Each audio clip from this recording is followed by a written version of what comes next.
Good morning student, मैं इमरान खान आप सभी लोगों का अपनी क्लास में हार्दिक स्वागत करता हूं। बच्चों, आज हम लोग कक्षा 11 में ये देख लेते हैं कि कौन कौन सा चैप्टर हमको पढ़ने हैं और साथ ही साथ जो है कौन चैप्टर आज हम पढ़ाने वाले हैं और उसको लगातार जो है हम तब तक पढ़ाएंगे जब तक वह चैप्टर समाप्त नहीं हो जाता है।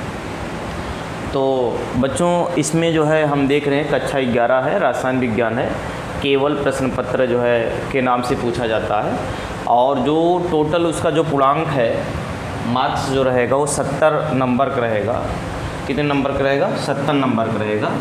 ठीक है, इस 70 में आपको जो पाना है, पासिंग जो आपका है वो बच्चों 23 नंबर आपको पाना है। लेकिन मैं ये नहीं चाहता हूँ कि आप 23 नंबर पाएँ या 23 नंबर पाएँ, आप 70 नंबर पाएँ और साथ साथ जो ये चैप्टर हैं सभी चैप्टर के जो टॉपिक है वो क्लियर होना चाहिए। तो इसके लिए क्या करना है, सबसे पहले हम ये जानेंगे कौन कौन से चैप्टर हैं जो आपको कक्षा 11 में स्टडी करने हैं, अध्ययन करना है। कक्षा 11 में यदि ये चैप्टर आप अध्ययन नहीं करेंगे और इन पर आप अपनी पकड़ नहीं सही बनाएंगे तो कक्षा 12 में आपकी बेसिक चीज़ें जो है और फिर धीरे धीरे वो कमज़ोर हो जाएंगी। फिर आगे की जो आपकी क्लासेस होंगी वो और जो है दिक्कतें होती चली जाएंगी। इसलिए जो है आपको करना क्या है बच्चों, सबसे पहले कौन कौन से चैप्टर ये हैं, ये है रसायन की कुछ मूल अवधारणाएँ और जिसको रसायन की कुछ मूल अवधारणाएँ हैं 5 नंबर में पूछा जाएगा। सेकंड है परमाणु संरचना है, इसमें से 6 नंबर का क्वेश्चन पूछा जाएगा। तत्वों का वर्गीकरण और गुणधर्मों की आवर्तिता, ये भी बड़ा ही इम्पोर्टेंट चैप्टर है। तो और इसमें जो है आप एलिमेंट के बारे में जो है पूरा जो कि केमिस्ट्री जो है जिस पे ही जो है पूरी इर्द गिर्द उसी घूमती रहती है, वो सारे जो है इसमें क्लासिफिकेशन जो है तत्वों का हुआ है, उनके जो है गुणों के बारे में बताया गया है। और फिर आता है रासायनिक अबंधन एवं आणविक संरचना। तो इस चैप्टर में कैसे जो हमारे एटम होते हैं वो कैसे बॉन्डिंग करते हैं, किस प्रकार से जो है एक दूसरे से बंधे हुए हैं, जुड़े हुए हैं। ठीक है, कौन सा बंध है, किस प्रकार का है, ये हम इस चैप्टर में पढ़ते हैं। द्रव्य की अवस्थाएं हैं, द्रव्य की अवस्थाएं, द्रव्य जो है किस अवस्था में होता है, ठोस, द्रव और गैस। 5 अवस्था में प्लाज्मा भी होता है और एक और अवस्था होती है, लेकिन आपको जो है द्रव्य की अवस्थाएं यहाँ जो है 2 ही पढ़ने हैं, गैस एवं द्रव। तो उसके बाद थर्मोडायनेमिक्स है, ऊष्मा, तो ये भी बड़ा ही इम्पॉर्टेंट है। साम्य अवस्था है जिसको इक्विलिब्रियम कहते हैं, रेडॉक्स अभिक्रिया है। ठीक है, लगभग 99% जो है आपको जितनी भी अभिक्रियाएँ होती हैं सब वो रेडॉक्स होती हैं, वो भी आपको पढ़ने हैं।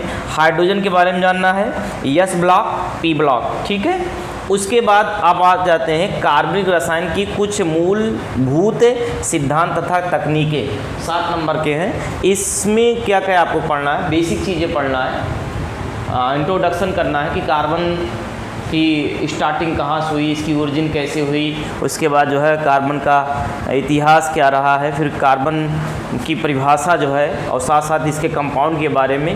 IUPAC जो है कॉमन नाम कुछ आपको जानने होंगे, कुछ IUPAC जानने होंगी, साथ साथ जो है आइसोमेरिज्म जानने होंगी और साथ साथ जो है जनरल ऑर्गेनिक केमिस्ट्री में जो आपको जितने इफेक्ट हैं, मैकेनिज्म, क्रियाविधि जो है, तो वो सब आपको जो है इसी चैप्टर में पढ़ने होंगे। उसके बाद लास्ट जो चैप्टर है वो हाइड्रोकार्बन है।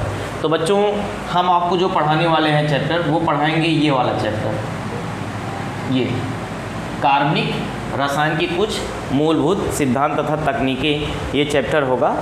और तो बच्चों, हम लोग जानते हैं कि आदिकाल से ही रसायन विज्ञान का जो है उपयोग जो है मनुष्य करता चला आ रहा है और अपने दैनिक जीवन में, साथ साथ दैनिक जीवन से हट के जो है औद्योगिक क्षेत्र में, साथ साथ जितनी जो है फसलें हैं, तो आप पहले ही चैप्टर में जो है इसकी उपयुक्तता के बारे में आप जान चुके हो।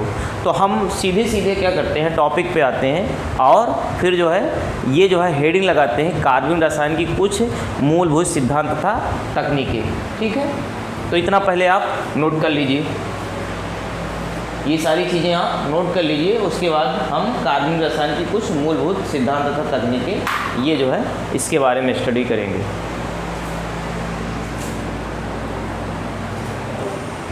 ये जो ऑर्गेनिक का ये यूनिट 12 इकाई 12 जो चैप्टर है, इसमें कार्बनिक रसायन कुछ आधारभूत सिद्धांत तथा तकनीकें ये चैप्टर है। तो इसमें जो है organic chemistry some basic principle and technique जो है जिसकी इंग्लिश लिखा गया है, इसमें कुछ परिचय हमको जानना है। परिचय ये जानना है, पहले जो है एक्चुअली जो है रसायन विज्ञान का तो उपयोग बहुत पहले से हो रहा है। आपने इस बात को जो है पहले चैप्टर में जो है रसायन विज्ञान की कुछ मूल अवधारणा जो है कॉन्सेप्ट में जो आपने जो है इस चीज़ को पढ़ लिया है। तो हुआ क्या है, ऑर्गेनिक को जो है सबसे पहले जो है रसायन विज्ञान के अध्ययन को और सरल बनाने के लिए 17वीं शताब्दी में सर्वप्रथम निकोलस लिमरी 1675 में ने रासायनिक पदार्थों को उनके प्राकृतिक स्रोतों के आधार पर निम्नलिखित वर्गों में वर्गीकृत किया, बांटा। तो पहले उन्होंने क्या किया, खनिज पदार्थ में वर्गीकृत किया, सेकंड जो है जंतु पदार्थ में वर्गीकृत किया, और थर्ड जो है वनस्पति पदार्थ में वर्गीकृत किया। तो खनिज पदार्थ किसे कहते हैं? इस श्रेणी में उन रासायनिक पदार्थों को रखा जाता है जिन्हें जो है खनिजों से प्राप्त किया जाता है। तो जिन्हें हम खनिज से प्राप्त करते हैं तो उन्हें हम खनिज पदार्थ के अंतर्गत रखते हैं। जैसे इसके अंतर्गत जो है हम ये है सोना है, चांदी है, कापर है, एल्युमिनियम है, लोहा है, बहुत सारे अन्य जो है इस तरह से पदार्थ जो है ये खनिज से जो है तैयार किए गए। तो निकोलस लिमरी ने इसको जो है उनके जो है स्रोतों के आधार पर, ये कहाँ कहाँ पाए गए थे उनके आधार पर जो है वर्गीकृत किया। तो पहले जो है खनिज जो पदार्थ थे, तो जो खनिजों से जो है मतलब जो अर्थ जो चट्टान हैं इस तरह से जो है धरती के जो है पृथ्वी के जो है वहाँ से जो पाए गए उनके स्रोतों के आधार पर जो है वर्गीकृत किए। सेकंड जो है इसको नोट कर लीजिए। सेकंड बच्चों है क्या है, जंतु पदार्थ। तो जंतु पदार्थ क्या है,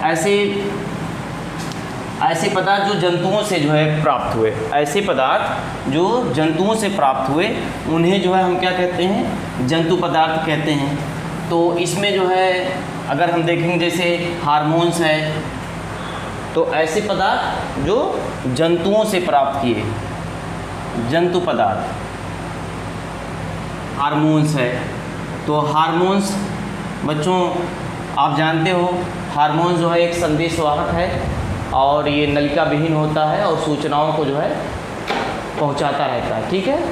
तो ये भी जो है ये जंतुओं में पाया गया, चाहे वो जो है मनुष्य हो या कोई अन्य जो है पशु हो, उनमें ये हार्मोन्स जो है पाए गए। और इसी प्रकार से जिलेटिन भी एक जो है जंतु से जो है प्राप्त किया गया ये पदार्थ, इसलिए जो है इसको जो है जंतु के अंतर्गत रखा गया।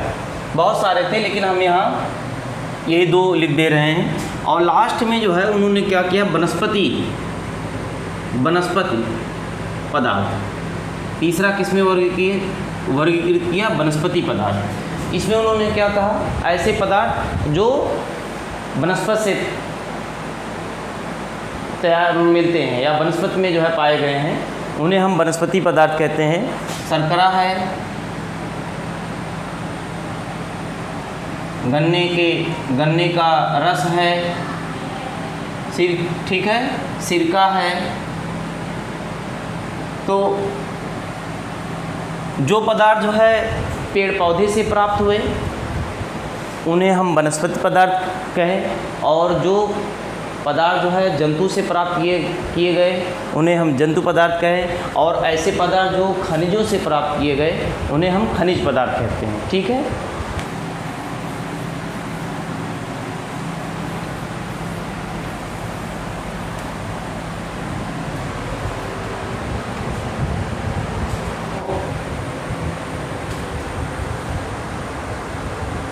निकोलस लेमरी ने सर्वप्रथम जो है वर्गीकरण जो उन्होंने पदार्थों के स्रोतों के आधार पर किया था, उन्होंने कहा कि पदार्थ के स्रोतों के आधार पर, उनके पाए जाने के आधार पर इन्हें हम जंतु पदार्थ या वनस्पति पदार्थ और उसके बाद जो है खनिज पदार्थ में वर्गीकृत किया जाना ज़रूरी है।